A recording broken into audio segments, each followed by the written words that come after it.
Well, good, I'm not alone then. Welcome to the Aransas Museum Lectures. This is a wonderful series of lectures. We probably should have gone back, we're almost August. Yes. And we put them on yearly. Last year was a first year or second? Second year. This is maybe keeps out. Second or third year this year, huh? All right. And they have been universally sellouts. Does anyone who doesn't have a seat, I think there's a few chairs left stashed in the back here. But, you really want to stand there. A couple of announcements. We need docents at the museum. If you went in there, you saw what a wonderful place it is. And a lot of us chatted back and forth. We know that you represent a lot of different skills from a lot of different places around the country. And we are a nonprofit, and we would love to have you. The salary is huge. And we tripled the benefits this year. Now is the time to get in. If you wish to become involved as a volunteer at our museum, contact us. We can find a place for you. If you like to talk to folks, we train you to be a docent. If you don't, but you have some other skill, I'm sure we can use you there. So keep us in mind.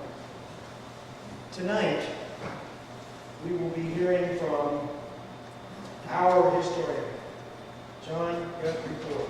Dr. Ford represents us to all of the powers of history around the state. He is the man responsible locally for all of the historical markers that you see. And he will deny that. But he's the connection to the state. He was the member of the committee that does that. He's the guy that's driven that wedge right into them, and that's why we now have recognition as a historic site. Now, let me go back a little bit. When we began the process of trying to build this museum 3 years ago, it hasn't been long. There's two things we heard, three actually. But the most common was, there's no history of Aransas. Well, people like Dr. Ford have disproven that, and will disprove it again even more tonight. Second, they said, you can't do that. I mean, we couldn't move that building over here. Well, I have. Most of the buildings on this island have been moved at least once. We have these visitors called hurricanes. You're not allowed to say that word in the summer. You can say the H word, you can say a storm, but you can't say what I just said. They come and they move houses around. Or after they come and they wipe something out, we move the house. Now, back in the not too distant past, where were you going to get lumber? We don't live in Minnesota. How many trees did you see when you go down the road? What kind of array? So how would we build houses? We couldn't. So houses were so valuable that nobody tore them down if they didn't absolutely have to. If you would burn them. But we moved. Our little house was moved at least twice. Started life as Coast Guard station, actually life-saving service station. And then it became a private residence for several families. In fact, we rescued it and brought it in and made it into a museum. And because of all those moves, well, this is going to make Dr. Ford cringe. The state will not give us an addendum because our house is moved. Therefore, it is not restored. Now, you figure that out. We have a lot of other people here tonight. I'll start naming folks on this and that. So look to the person on your right. There are none of them. Look to the person on your left. There are also now I'm going to introduce our speaker, Dr. John Guthrie Ford.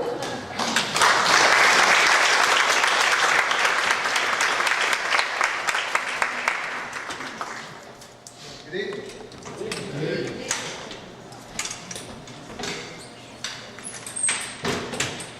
First time I've tried this configuration. First time. Guaranteed to mess up.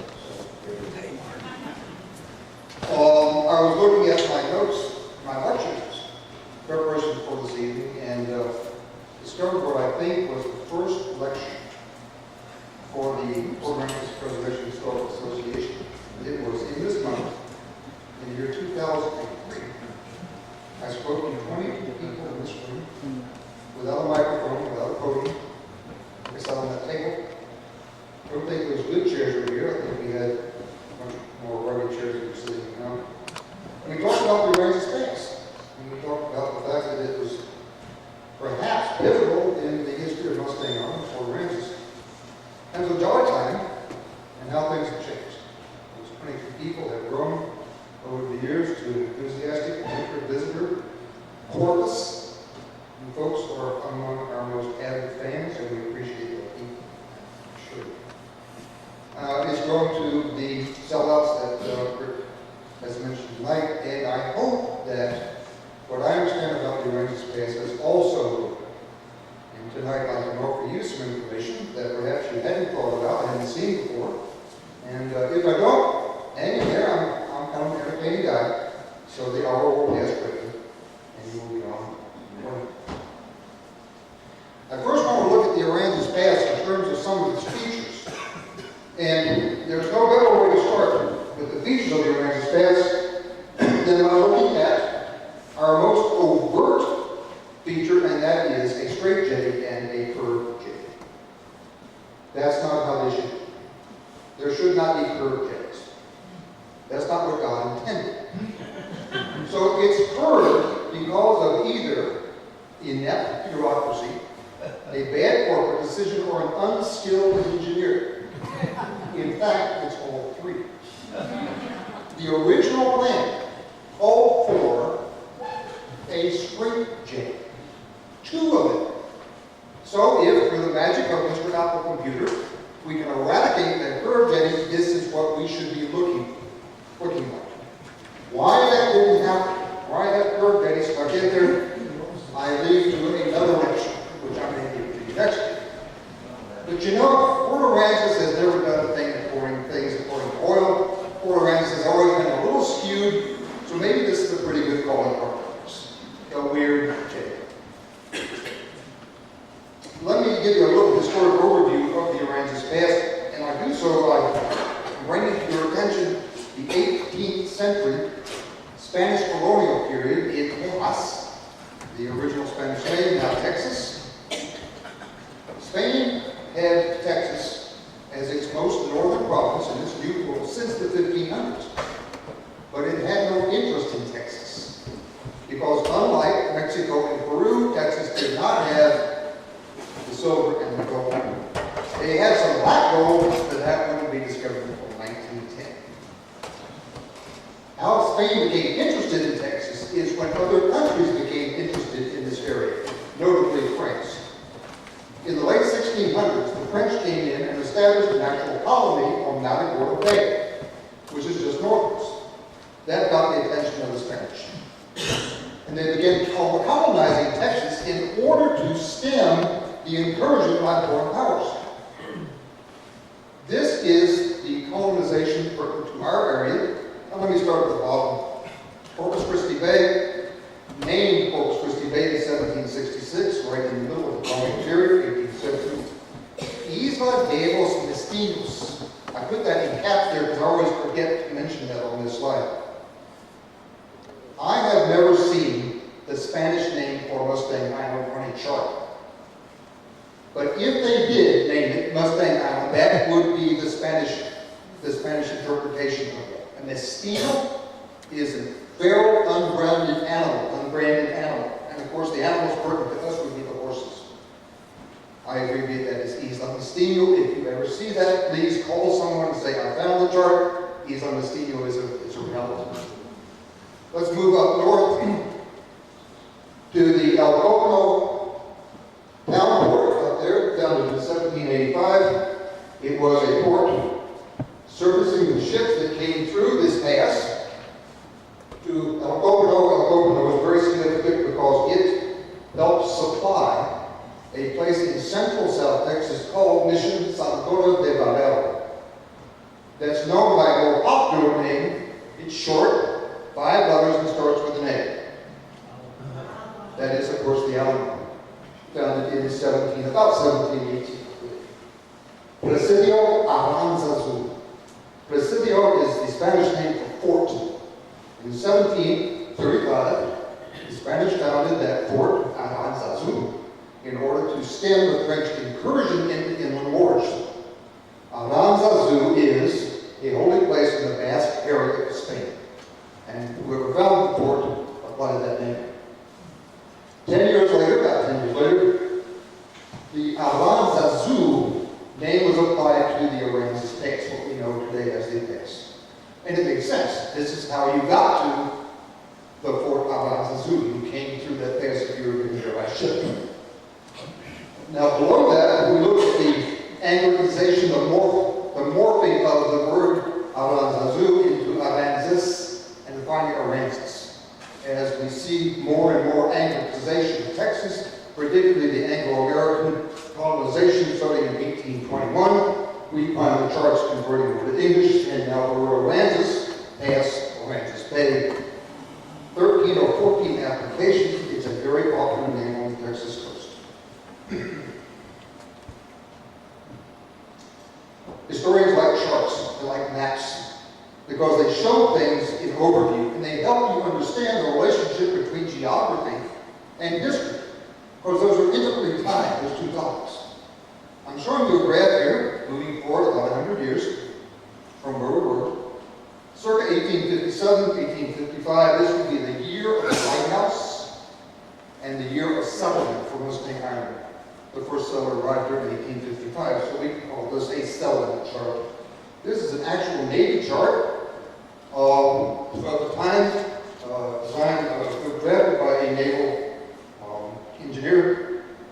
It was very light in character, and so I over-scripted it, I over-bolded it with lines you see here for the area that is put into what we're studying tonight. Tarpon at the night, Mustang Island, San Jose, of course, and Harbor Island at the head of the Aransas Pass, which I've designated by this blue area. The heavier blue, darker blue, would represent the navigable ship channel. Not the entire pass was navigable, only a small strip. Let's start at the bottom down here. If you're approaching the Aransas Pass in 1857, from seaward, you found it was flanked. It was flanked by extraordinary breakers. Think of the breakers you see on the beach today. They were out there at the mouth of the pass. The reason is because the pass is a depression, a gut, that goes between two bars. And this is the Gulf of Mexico breaking on the bars, much as they break on the bars of our beach today. So it was quite a sight in the sailing days. As you pulled into the Aransas Pass, you had to run the gauntlet of these breakers. North breaker, south breaker, very shallow water. That was your gauntlet. D-bar, that's what the map is written here. Nautically, D-bar refers to the water area in front of the pass. It's a general nautical term. It has led to two expressions in our Mustang Island history. Crossing the bar simply means you are starting to enter a pass, and bar fighting. These are dangerous passages. And there were men who became very knowledgeable about the pass, and would pilot ships through it. They were called a bar pilot. Okay, coming through the Aransas Pass, this is written Corpus Christi Bay. Aransas Bay. There is no soundings here. These are little numbers that indicate depth of water. There are none on this side of the pass, and that is a significant project at that moment. The blue arrow indicates a waterway, a natural waterway, that extends to the right when you came through, or to the north as you came through the pass. San Jose Island, these are little wharfs and some warehouses. Settlement period, Mustang was where to see a few little homesteads.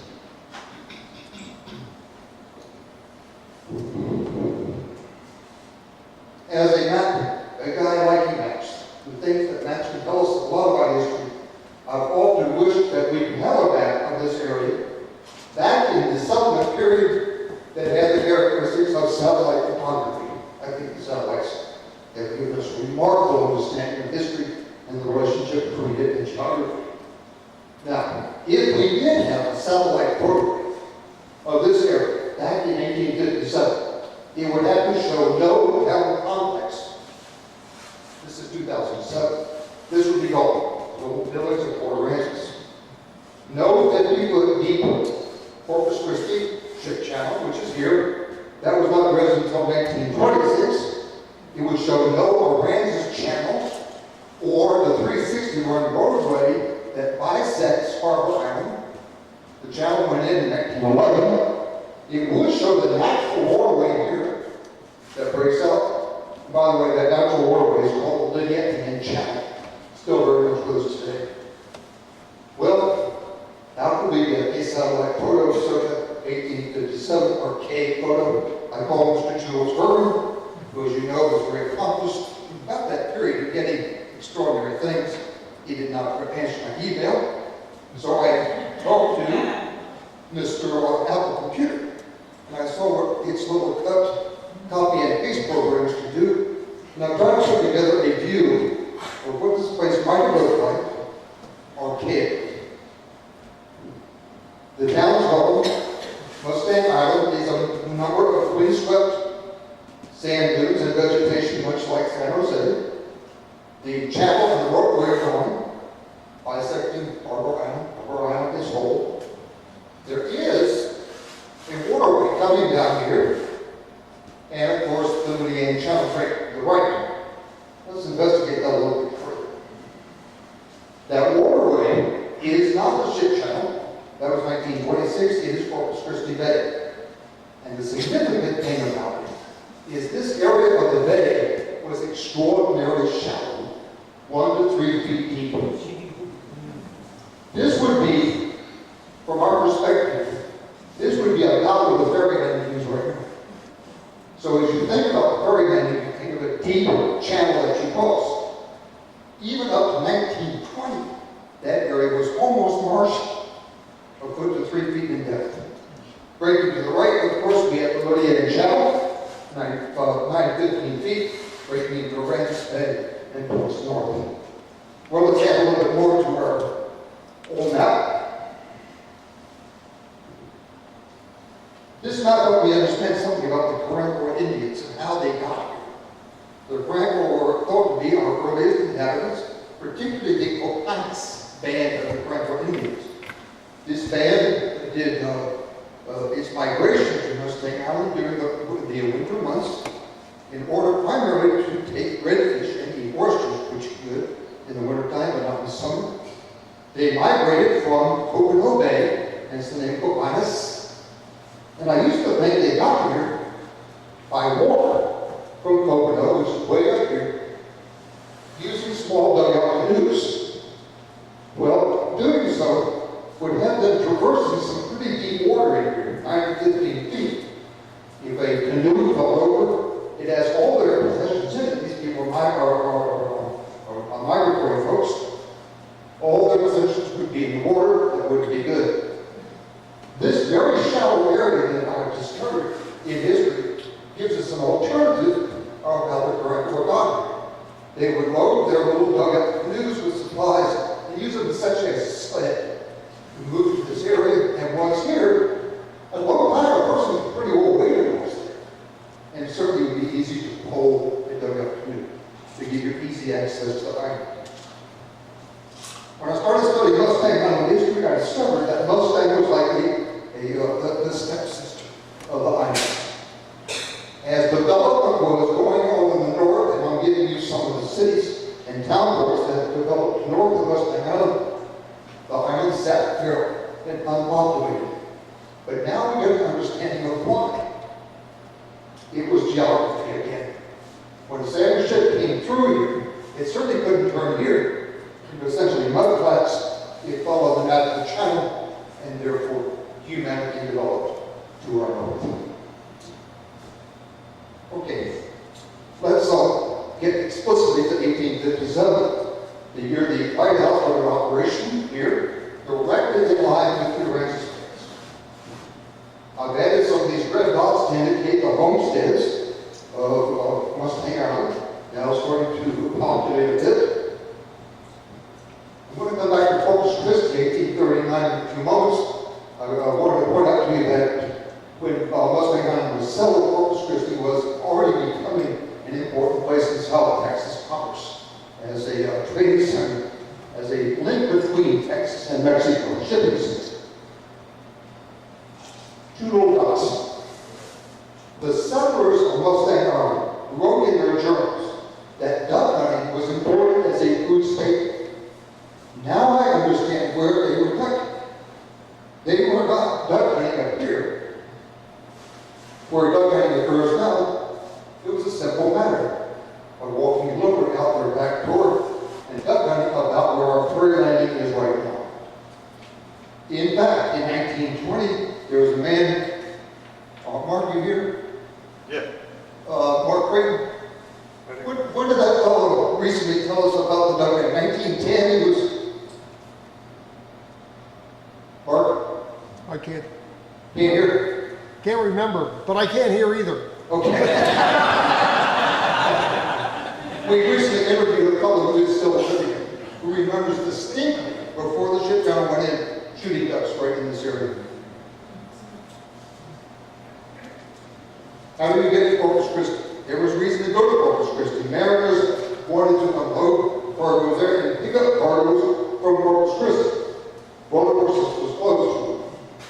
This was the circuitous route to Corpus Christi, a long route using natural waterways, running the Lydian Channel up to the Corpus Christi Bayou and Oakland, across what is now Redfish Bay into the port of Corpus Christi. Certainly one motivation for opening the Corpus Christi ship channel event. Now, look at the lighthouse. If you've been around Port Aransas for a while, you know that the lighthouse is no longer in front of the Aransas Pass.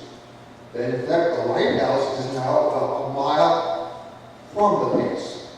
Therefore, in our little diagram, we show the two distinct locations. Lighthouse in 1857, right at the head of the pass. Today, it is opposite San Jose, about a mile down. The question is, for us, how did that happen?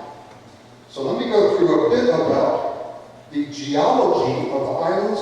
And to do so, I want to focus on the head of Mustang Island, which means the northern shore, and the foot of San Jose, which means San Jose's southern shore. Now, there's a lot in this diagram. It's our most complex little diagram of the evening. Big diagram because it tells a big story. So just walk with me through this little bar graph. I'm representing each island by a horizontal bar. We have Mustang and we have San Jose. The area between the two is the Aransas Pass. In other words, it is the foot of San Jose and the head of Mustang Island that defines the pass, quite literally. I have laid out 3 decades, 1857 to 67, 77, and 1887. The reason I stopped in 1887 is that is the year that the government stopped the movement that I'll discuss in a moment by putting in revetment at the foot of San Jose and at the head of Mustang Island. Revetment refers to, I made it jagged here, large rocks and stones in order to stop the processes of erosion and accretion. Because here's the geological story. Islands were moving southward at a clip of 260 feet a year. Or, let's interpret that in terms of decades. About half a mile a decade. So follow along. As the head of Mustang Island eroded to the south, it was followed along by the foot of San Jose. Erosion, accretion means buildup. Accretion. More erosion. More accretion. Erosion. Accretion. In 1887 is where we are today. It's synonymous with today. The movement of the islands was stopped. Okay. Since the Aransas Pass is literally defined by the head and the foot of the islands, these two statements are synonymous. The Aransas Pass migrated 260 feet a year or half a mile each decade. Those two ways of describing it are the same. If you want to look at the Aransas Pass version of this, each little dot represents a midpoint of the Aransas Pass. And you can see the movement of the pass over the decades. From there to here, there, and finally to there. And that is a movement of 1.5 miles. Okay, last here is the icon of the White House. It was built in 1857 to be in the center of the pass where it was. But now you can see with the island movement or the migration of the pass that it is now about opposite San Jose. That's why it's there. White House didn't move, literally the islands were moving away from it. Okay. To a historian, the movement of the islands is not that interesting. It's interesting to a geologist. To a historian, the movements of the islands are important in terms of how does that affect the artifacts, the historical artifacts. So let me talk about the migration of the past, the movement of the islands, relative to finding historical artifacts on both Mustang and San Jose. Mustang Island eroded. It literally waltzed 1.5 miles in these 30 years, from 1857 to 1887. This was replaced by water. The pass just kept moving south. Therefore, the implication for that and the artifacts of history is that anything built in the erosion zone between 1887 and 1857 literally is not there. There are no artifacts to find. They are literally gone. Good examples of this is that the Confederates built an artillery emplacement in 1863 close to the pass. And some years ago, folks came to me and said they wanted to commemorate that. They wanted to put a marker at the spot where that was. And I said, that spot isn't there anymore. That spot is washed away, literally. The ground is washed away from under it. Structures in the erosion zone are washed away. There are no artifacts to be found. Now, that is a very different story, though, on San Jose Island. While erosion moved the Aransas Pass toward Mustang structures, accretion moved the pass away from structures on San Jose Island. And that's what our little diagram shows. Erosion headed toward the structure, accretion actually moving land away from the structure. That means that the structures on San Jose Island still have artifacts. There are artifacts there. They have not been destroyed or washed away literally by the Aransas Pass. Here's an example of locating historical artifacts from San Jose Island. I took an arbitrary example, or a case in point. I'm calling it the 1857 Barnett Bar. Here's the history. In 1857, it was built 1/2 mile from the foot of San Jose Island. Now, in 1857, remember, in that year, starting that year, San Jose Island moved 1.5 miles south. So you have to remember the foot movement factor as well as the original distance on San Jose. So that, let's say you and I, on today's San Jose Island, we go looking for the artifacts of this old burg. We start walking down San Jose. The first 1.5 miles is simply to get to where San Jose was in 1857. And then we have another 1/2 mile to go, such that the artifact we're looking for should be in the neighborhood of 2 miles from San Jose. Now, that's sort of a visual understanding that if you're a right-brain person, you might appreciate it. But left-brain people see that there's a simple little mathematical formula here that you can put in your computer so that if you're looking for artifacts on San Jose Island, the computer can instantly tell you how far you would have to go down the island to find them. That first 1.5 miles, I call the foot distance, how far the island moved since 1857. Original distance, if you add the two together, you get what I call the historical distance, which is where the artifact should convert to be found. Translate to a simple formula, put distance plus the original distance is equal to historical distance. I put that in my little computer. Yes? Historical relevance of the branches past. If you look at this list, the thing that is striking about it, food staple for Aransas. This is the relevance of the past. The past led to the development of San Jose Island. The past provided the first professional Mustang Island. The past was related to the Mustang cattle industry, U.S. Coast Guard and the Jetty projects, sport fishing and the guide profession, family transportation to Mustang Island, and the family fun plan, full spectrum tourism. Across time, starting with 3000 BC, there's evidence that the crank were reared that early down to today. If you look at this listing, you really are looking at an outline of our history. That's how intimately the past ties into our history. Let's look at each of these stations. Why did the crank come here? One of the main reasons they came here was for the redfish. The redfish start migrating out of the Aransas Pass in the fall time. They literally congregate in the areas close to the pass, and this photograph is very dramatic. All the red and orange things you see here are literally redfish. I think in that photo I counted 43 redfish at a power window. I have been in a boat when the redfish start running, and they literally are so congregated they run into the boat. I've been wave fishing. They will swim between your legs. Nothing is going to stop these fish from getting down the Aransas Pass to migrate into the Gulf of Mexico. They return from the Gulf into our bays in the springtime.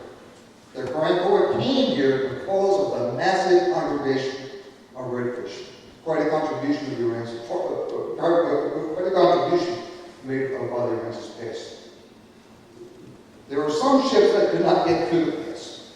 Simply the ships were too large, but they still wanted to do commerce in this area. If you look at our little diagram, these ships would stand off of San Jose Island and unload their cargoes to a pier system there. Their cargo was carried over to another pier system in a small boat called a lighter, carried the cargo on to Corpus Christi or Coconut.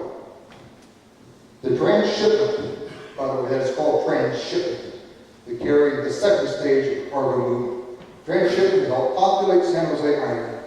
Some left San Jose Island, in fact, it was solid through the Mustang. And one of those people was Robert Mercer.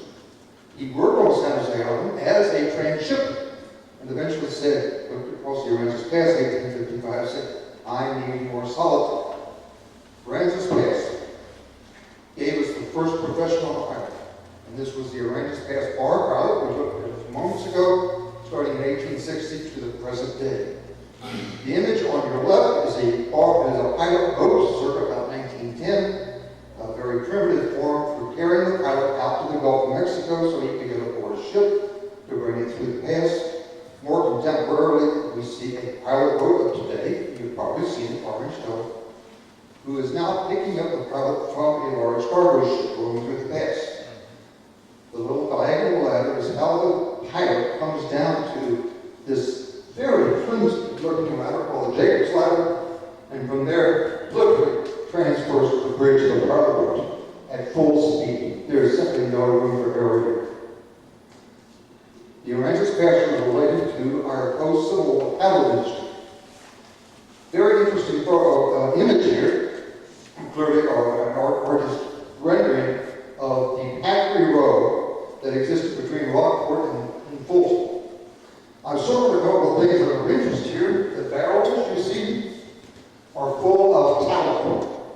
Tallow is a liquid that is created when the fat of cows are boiled down, and that's what these chimneys are for. This is a little corral where the cattle were kept. And here's a photo of a foreman on horseback here, a sailing ship as well as a steamship, literally full right onto the shoreline. The tallow was loaded along with hides and bones on these ships, and they steamed or sailed out of the Aransas Pass down for northern marketplaces.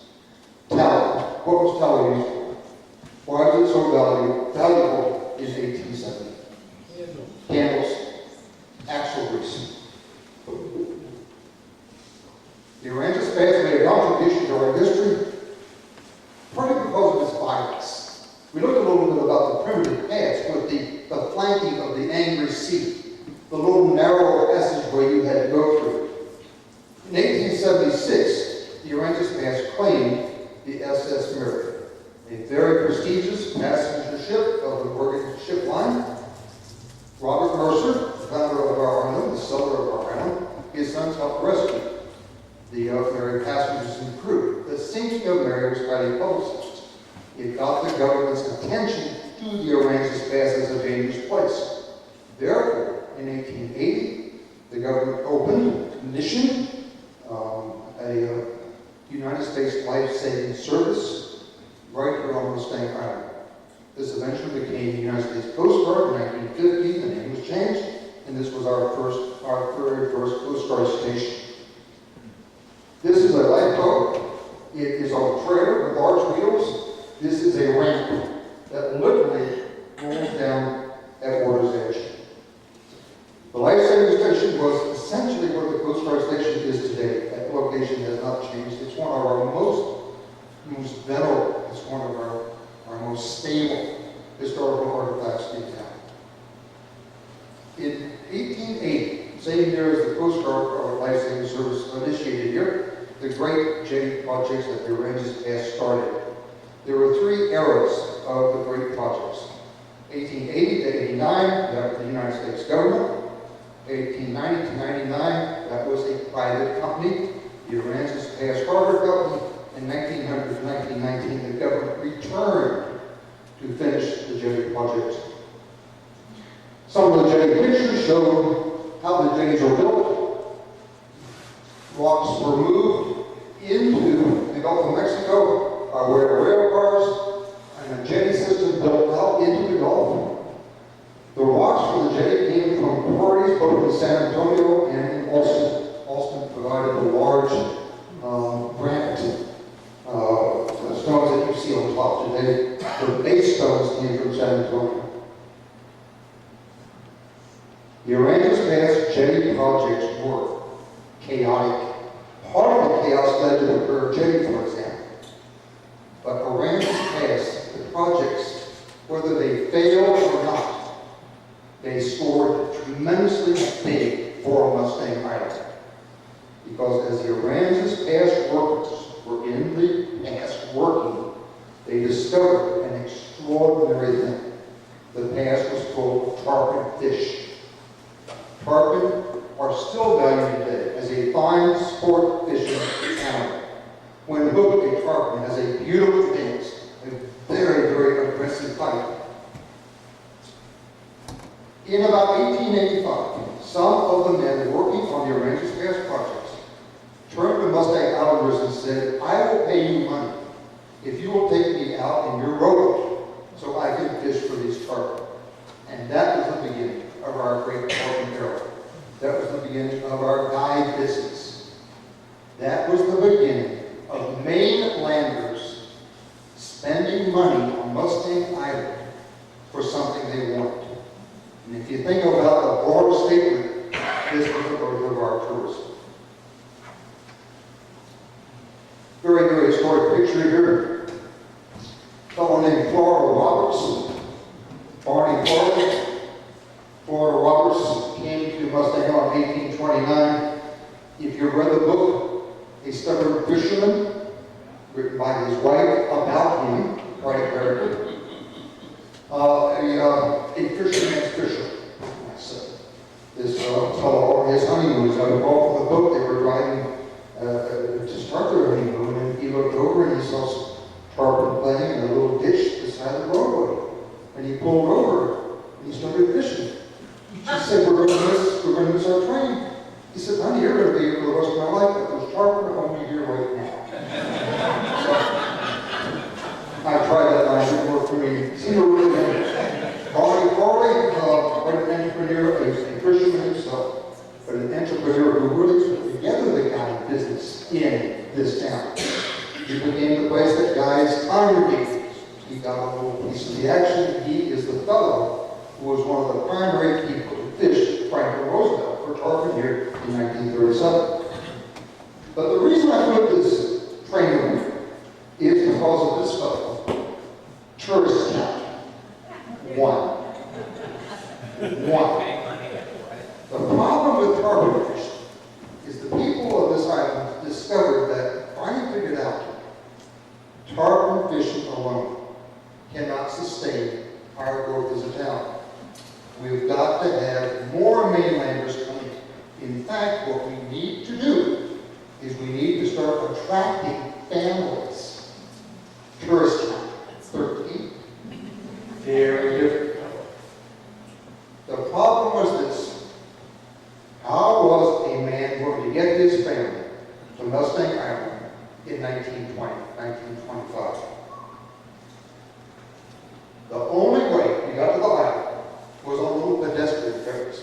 Here's one that I call the good old way. Now look what we have.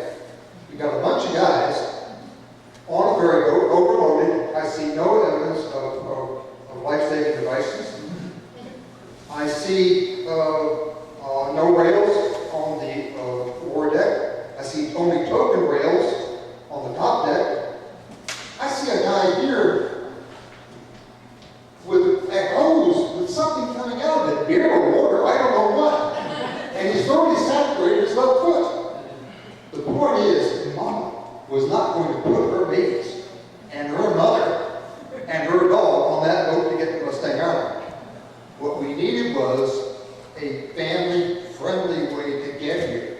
We needed families to get here in essentially their own cars. How's the Aransas Pass relate to that? In 1912, this port opened on Harbor Island about, just a little bit east of where, west of where the ferry landing is right now. It was serviced by a railroad coming from the town of Aransas Pass, and that's what that red line indicates. You see the railroad tracks there. This was a cotton port and also an oil port. But more importantly was this. In 1926, this port closed. The port closed because the port of Corpus Christi opened. And this port could not keep up with it. The owners of the railroad had no cargo to move, no oil to ship, no cotton to ship. So they did something very clever. They worked out a piggyback railroad whereby families got in their cars, drove them on the flat cars, and these were pulled by that little engine to our very first ferry boat from Harbor Island to Mitzi, and suddenly we could get families here in the security of the family car. Now, in 1926, we could start talking about full spectrum tourism. Okay, a little summary. The Aransas Pass, starting out with the Indian, working to the right. Very responsible for wildlife rank over here. Concentration of the redfish. The bar pilot profession, the Aransas Pass gave us really our first profession. The bar pilot led to the sinking of the Mary. That brought the Coast Guard. That brought the Jetty projects. The Jetty projects brought the tarpon fishermen in the little boat there. The realization about the tarpon industry eventually was, that's one person, we need 13. How are we going to get the families here? How are we going to get those 13 here? In fact, we went back to the fact that the pass had led to the port. The pass had led to the port, right there. Port closed, railroad provided routes to the island for family cars, and there we are today. With full spectrum, with the big shark eating dollars, as they say. Okay, I'm going to end this by asking you to look at the relevance of Aransas Pass to our history by taking the pass out of the formula.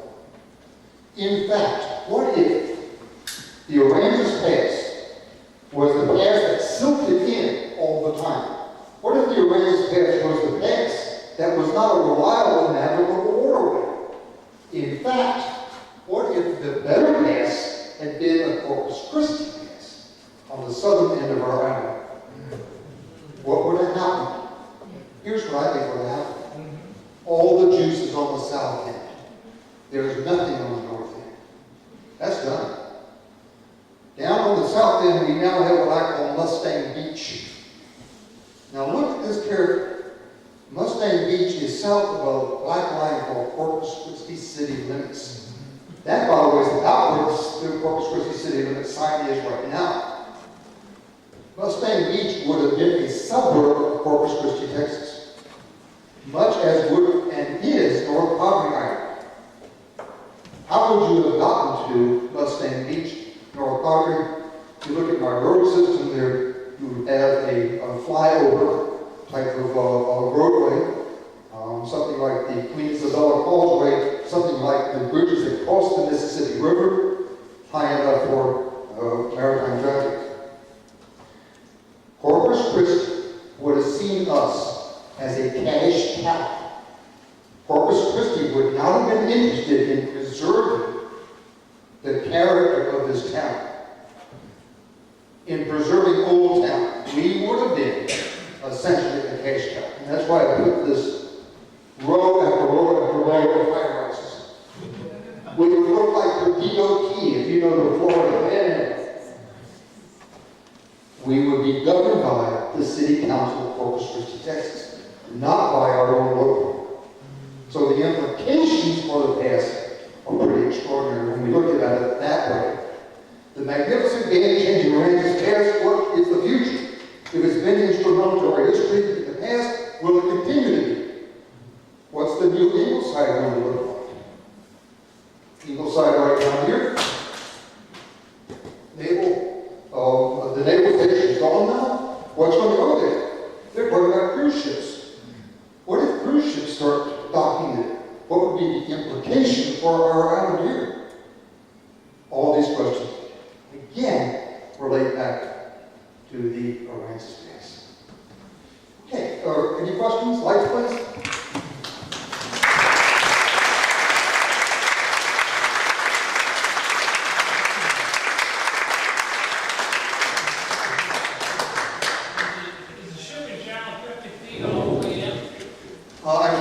I've run it with sounding from Harbor Island, right to the ferry. I run it down through Ingleside, taking soundings for fishing. I found a constant 48 at Nemo Tide. So yes, I'm going to say yes. I heard that they're going to deepen it so that cargo ships can come in, container ships can come in. Is that true? I'm not aware of that. Are you aware of that?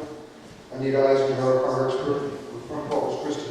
I'm not aware of that. So there was a project in the 1970s. They were going to deepen it so they could bring the giant, big, mega Exxon Valdez ships in here. And that was canceled. What does the word Aransas mean? The comes from the Spanish word Aransas. It's simply the Anglicization of that Spanish word. That Spanish word is simply the name of a town in the Basque Country of Spain. John, that was my picture of my family up there. You're asking me. That is my And I was in a moment going to thank our pianist, our 10 years ago. our happy melody lady, Mary Harrison. And this in fact was, yeah, here we go. There it is. Right there. Which one, Mary? And also one on the left, the girl, and the daddy's right behind me, right out there. Is that you, Mary?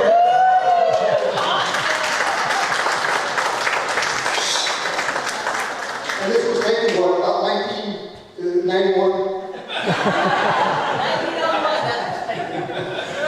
Mary, thank you so much for playing the piano for us tonight. Mary and Chris. Oh, thank you very much. From the ferry by the water, how many miles is it to Harbor Bridge? From the ferry landing to the bridge that goes to Aransas Pass, No, the one that goes to Corpus to Christi. from where the Lexington is. Oh, he's talking about the harbor. yes, Harbor Bridge in Corpus Christi. I got the bridge now.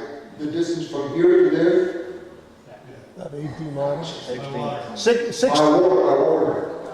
16 to 20 miles. What's the run to the port of Corpus Christi? 16. 19? 16 to 20, depending on the inner harbor or the bridge. We're gonna split that for 18 months. Question number 2? I have a passing thing to share with you. This is a preview. I'll never say. What are you? Come on. Mr. Bright, come up here, please. Gotta be the one. Come on, Mark. Me? We have a new book coming out. in This- Fort Ranges. Oh, And the book is called Images of America, Fort Aransas. It is an Arcadia book. It's authored by me and Mark Brighton, fellow with the hat. 1 month from today, on the 7th of March, will be literally the launching of this book in this room. You're invited to come to that. We'll do another little PowerPoint and show you some images from the book. 213 images. Each image has a narrative description. Yes, that family photo is in there. After that, we will have a book signing here in the back. The book will be available for $20.